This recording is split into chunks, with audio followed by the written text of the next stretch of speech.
I first noticed it when she was probably 3, 4 years old, actually, and showed my husband her back. I have scoliosis, so I knew what it looked like from the back, and he was kind of like, no, it's not that big of a deal. But then a couple of years later, we were in a car accident, and the neurosurgeon, the spine surgeon at the hospital she was taken to, mentioned it in recovery after, he had okayed her and given her medical release.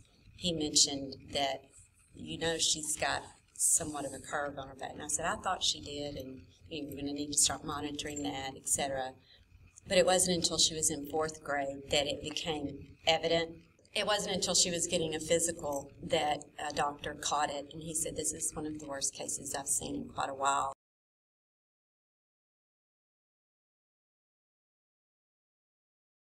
It interfered with gymnastics a little bit, and when I was catcher in softball, I couldn't sit in a position for very long.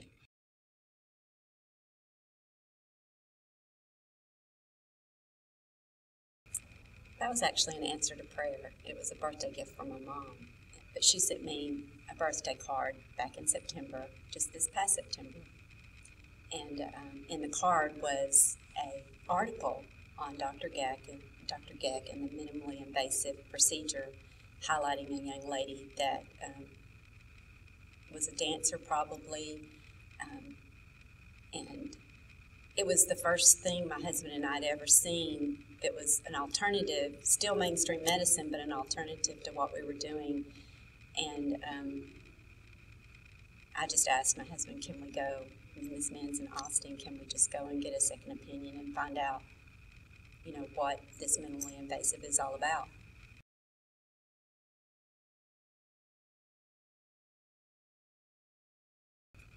It was September 26th, and he walked in, and I was not expecting this tall, dark-haired man with cowboy boots on. It was comforting.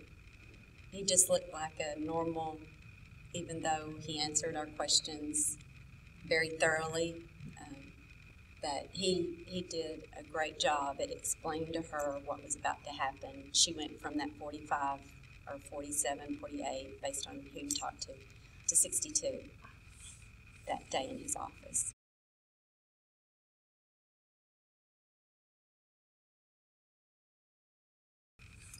She was doing all activities that she was doing prior to the surgery. She's not, I don't believe she's incapable of doing anything.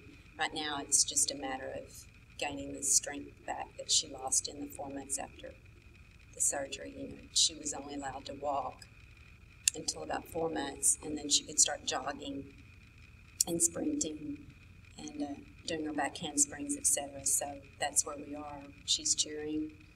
She's tumbling, and I just hope and pray that she'll get stronger and she won't let anything hold her back.